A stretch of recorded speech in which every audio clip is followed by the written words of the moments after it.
You might not be Captain Oates, Charlie, but you are a loyal companion.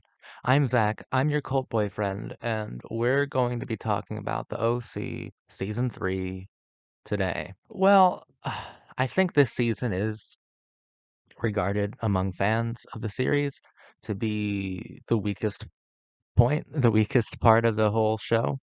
Um, I would have to agree entirely.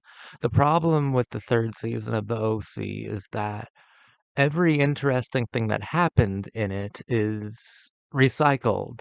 It's as if the season is reciting playing a game of telephone with the show's second season. The characters immediately regress. They go through beat for beat the same arcs that they went through in season two. Season two, the more I think about season two, the more incredible I find it to be. I actually do think you could get away with calling the second season of the OC a masterpiece. The OC season two, yeah. I'm really amazed by it. Fuck it. Fuck it. It's your cult boyfriend certified. The second season of the OC is a masterpiece. The more that I think about it, the more in love with it I become, especially with its handling of Alex and of Trey as these darker components of Marissa's type, of Marissa's romantic ideals, of Marissa's like social ones, of just the darker qualities, those darker places that Marissa is attracted to and needs to work through as coming of age is simply a deconstruction of youth. You have to come to terms and face your darkest attractions and work through them. And also, Trey represented in a large way the darker, more intense, more violent, and unpredictable parts of Ryan that Ryan was trying to vanquish within him, that Ryan was trying to sanitize a part of himself, and he realized he never could be completely clean, but he had to get rid of those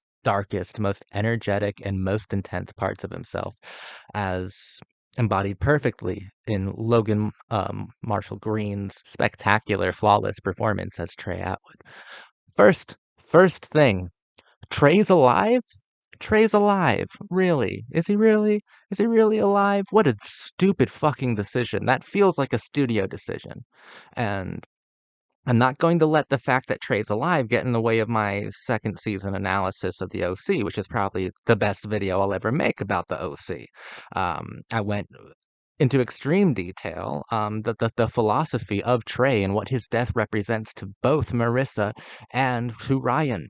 I went into it in detail there, and it was beautiful. It was beautifully done and beautifully executed, pun fucking intended. What you say? It was fucking perfect, all right? And now he's alive. And Logan Marshall Green only says one sentence in his entire third season, which is, Ryan shot me.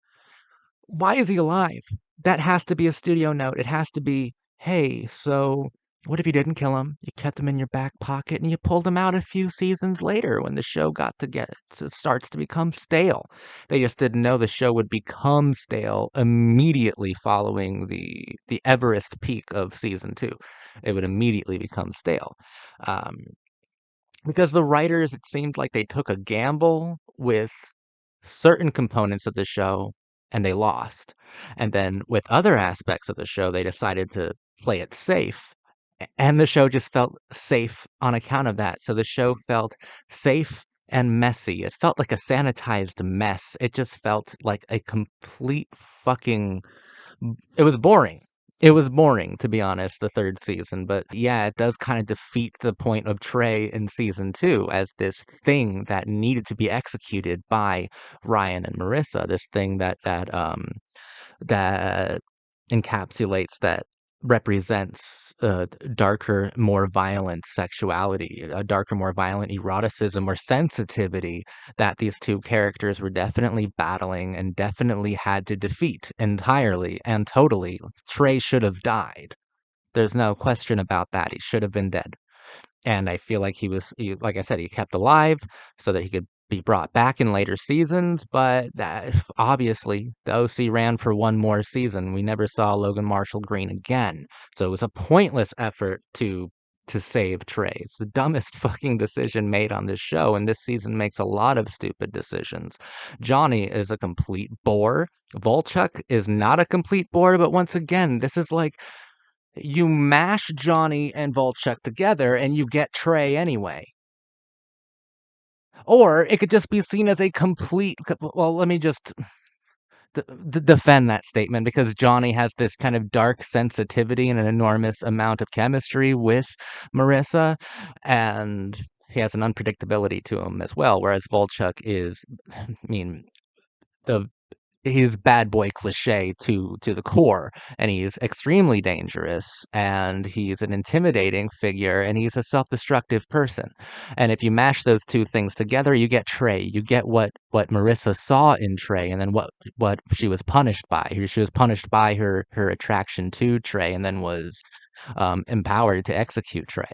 So mash those two characters together, you get the same exact philosophical discussions, romantic interplay, and romantic dynamics with, especially with Ryan as this kind of,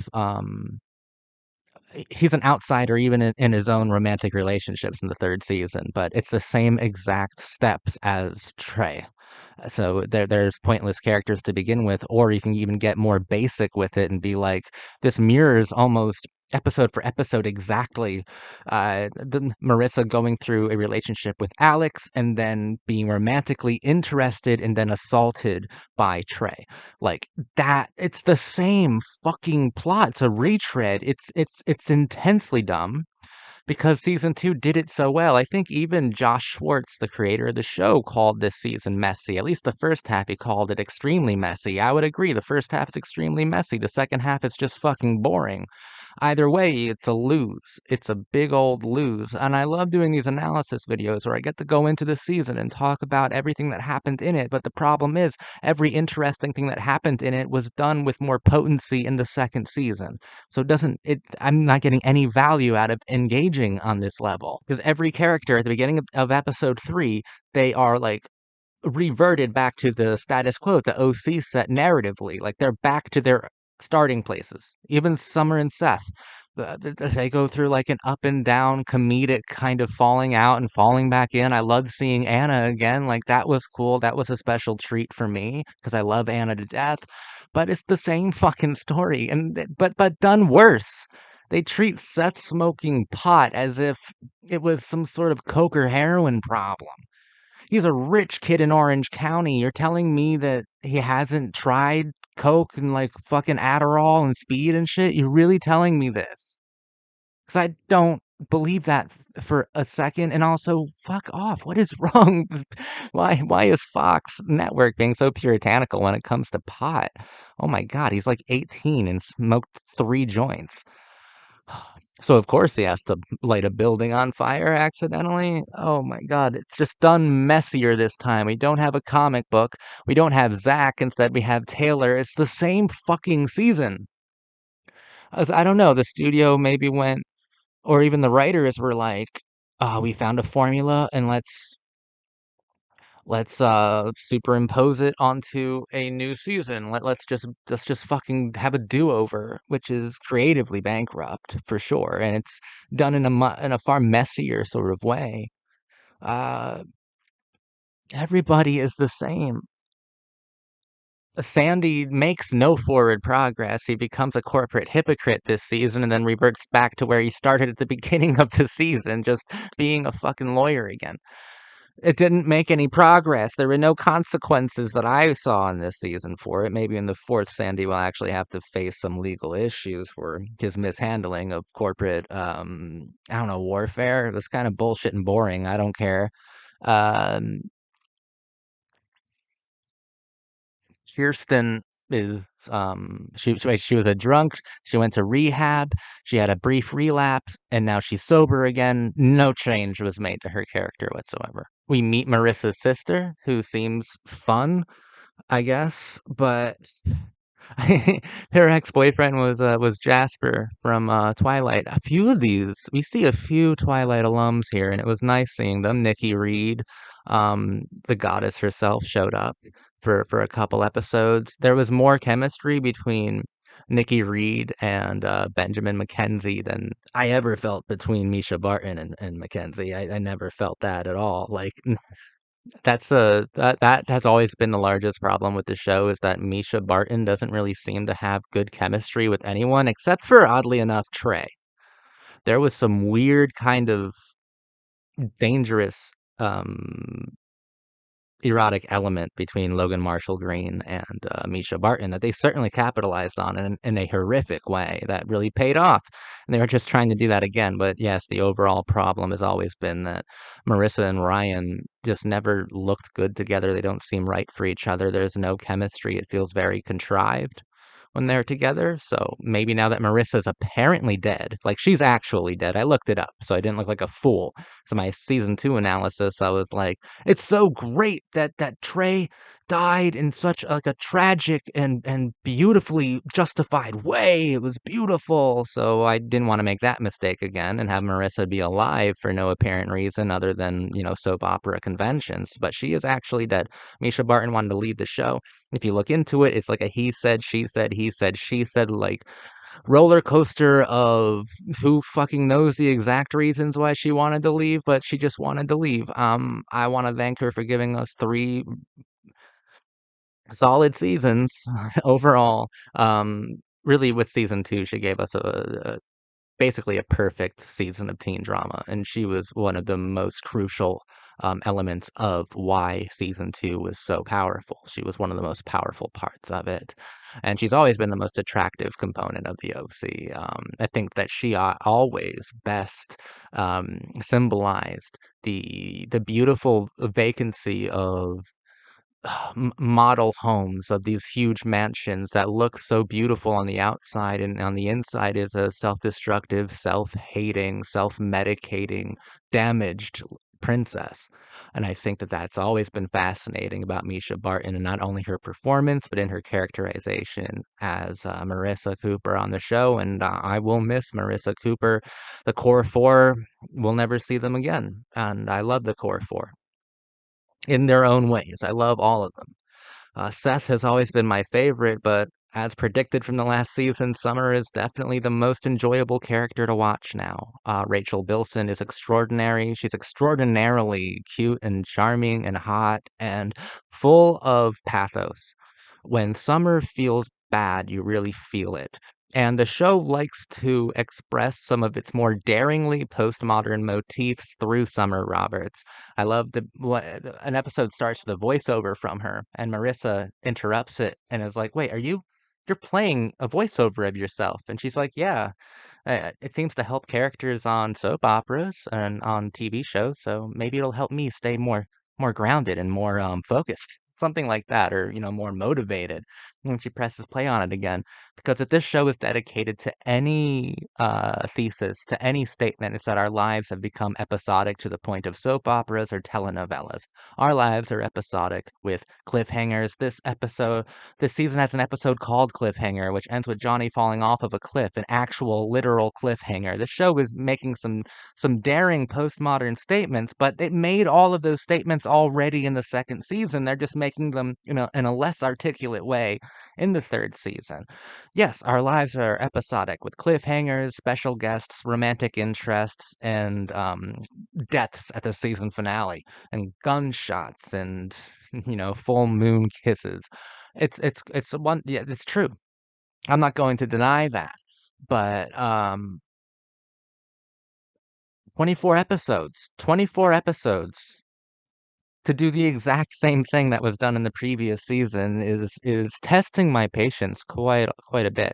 Now, if you were to argue that this retread, that this rewrite, that this a circular narrative was done with postmodern deliberation, I could believe you. I just y- they wouldn't have pulled it off. Like if it was the show's goal to aggravate me with this kind of rewind of angst, then successful, did its job. I've been aggravated by the conventions and by the frameworks of teen melodrama. You did it. But I don't think that's a tenable argument. I don't actually think that that's what was going on here because it didn't really have anything profound to say. But I do believe it tried to say some things, and that's why I don't think that argument holds any water. Everything that it could have said, I think this show has already said. I think this show didn't have a lot planned, and they might have had two great seasons worth of television planned, but by the third, just do it again. It worked the first time. There are touching moments here. I like the moments between Seth and his mother, Kirsten, because I really liked at the end of season two. What causes her to break down at her intervention for alcoholism is seeing Seth, who was originally opposed to the contrived theatricality of an intervention, but he showed up there because he was just so heartbroken that his mom was battling something that he was really worried over. That he was really worried for her. And you see a lot of great moments between them here. You also see a lot of great moments between Seth and Sandy. Um, Seth basically calls his father like a corporate sellout that he's not a father anymore. He's not an available husband anymore. And it's nice to see Sandy be morally um condescended to. It's nice to see Sandy put on trial by his son and so effortlessly ruled to be morally guilty and reprehensible. And it's a truthful thing. And I really liked it. And I thought that was very sincere. I think that Seth and Summer are very cute together. I think they're very adorable together. I just feel like I saw everything that this show had to offer with their relationship in the second season. Marissa and Ryan, they're obviously at the center of this, at the center of this. And Volchuk, I don't know if I mentioned this earlier, but yeah, you have Nikki Reed, you have like the Jasper from Twilight, you have Rosalie Jasper, and you have James, and James was played by the actor who played Volchuk in this, who didn't do a bad job. Like he's good, and he looks like a guy I'd find at a bar right around here at a dive. Like he'd be the hottest guy in the dive. Like I buy that completely. It's just what is he bringing to the table thematically that Trey didn't already bring? Same with Johnny. What does Johnny bring to the table that Trey, Ryan, or Alex didn't already bring? And these are the most crucial fortresses of the entire arc, the narrative accumulation that is season three, and it's just an untenable one. It's just such a poorly designed season. It can't. The foundation that they're trying to build on top of it has to crumble, just like the model home. This show is really devoted to the idea of model homes, of the idealized forms of things, right? The idealized form of wealth, of community, in a large way is a recognized token of sameness because there's nothing particularly unique about that model home that played such a crucial part at the beginning of the series and plays one at the end of the series, where that's where the core four are together for the last time is the same model home that had been burned down. Seth was stowing Ryan away safely there at the beginning of the whole show, and they returned to it in this one after it's been like rebuilt and properly furnished and shit like that. And it looks just like all of the other ones, especially to outsiders, especially to poorer outsiders. And I do have to say, I guess I appreciate getting a look at like public school system for Newport Beach, at like Johnny being maybe symbolically relevant in the sense that you bring one lower middle class kid into the ultra rich melodramatic fold and he will kill himself in like just 9 episodes or something. It was an accidental death, but it definitely destroyed him and everything that he built his character on. I thought it was interesting to see, but the show didn't really make any statements with it. No socio-political ones, and no truly profound ones. None that weren't already made with Ryan and with Trey already, right? Trey was just such a high point for the show that no one they didn't know how to follow it. They didn't even have the courtesy to keep him dead and to keep that masterpiece of season two masterful and shut and closed and unfucked with. But on the OC, every single theme and part of it is fuckable, apparently. These model homes look beautiful on the outside. On the inside, they are empty, but they are wonderfully designed, right? And there's a kind of sadness to the spacious luxury when it is so empty. And those sorts of things do make you think of Marissa. Marissa was always the most weaponized archetype out of the four, the most alienated, the most targeted by random bad luck, by depression. Well, Ryan also had his fair share, but I feel like Marissa was always more devastated by the ultra rich community than Ryan was. I mean, after all, she was being held hostage by its king for a good while there. It's a huge wasted opportunity, I think, that if you're going to have Misha Barton for one more season, you're going to have everybody for another season of television, why you just decided to do the same thing over again. The same exact thing. Like when you get down to it, when it's boiled down to its base essentials, you told the same story with the same arcs for every one of your primaries. Nothing different happened, which seems to imply that nothing from the second season affected the characters. So you're retroactively hurting season two, which season two of the OC, yes, is a masterpiece, but somehow this season is so bad that even season two is affected by it, and even season one. It's just bad and boring, and it feels uninspired. I don't know if anyone involved is excited anymore. Even Adam Brody's performance is, it feels half-hearted now. The only one who seems to be really there and awake and fully available as an emotional part of the show is Rachel Bilson at this point. She's still there, super energetic, and like I said, full of an extreme amount of pathos and fun. I love her on the show, and I continue to love her on the show, and she's what I'm looking forward to most with season four, with the final season of the OC. Everyone else, I don't know if they want to be there anymore, and I think that that goes all the way back to the showrunner. I think that they've said all they can say in two seasons, and yeah, they had some really interesting things to say with their postmodern teen stylings. Season two fucking nailed it so hard. Teen drama peaked with Imogen Heap's hide and seek, Trey being shot and turns to see who has shot him. And that's the moment where it peaked. And it was a beautiful, beautiful fucking peak, dude. Fucking, it was so gorgeous. Season three, yeah, I'm sorry.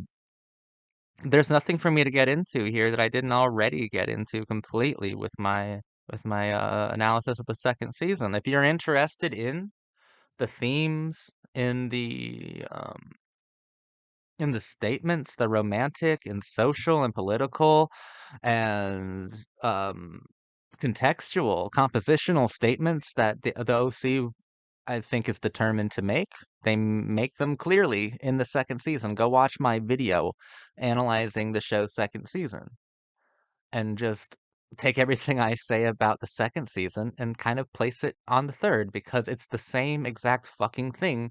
It's just that in the third season, the writers all of a sudden become messy and inarticulate. It's no wonder the show got canceled in the fourth season because the third, I think, lost a lot of the goodwill that the first two seasons built up.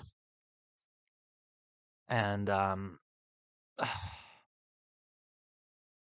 I wish I had more to say,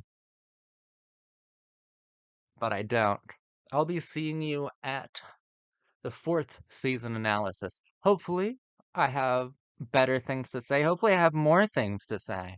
Because the OC has the capability of being so super powerful, and I want to be here on cloud nine, head over heels in love with it again, like I was in the last video. But thanks, I've been your cult boyfriend. Thank you for watching me. See you in a week.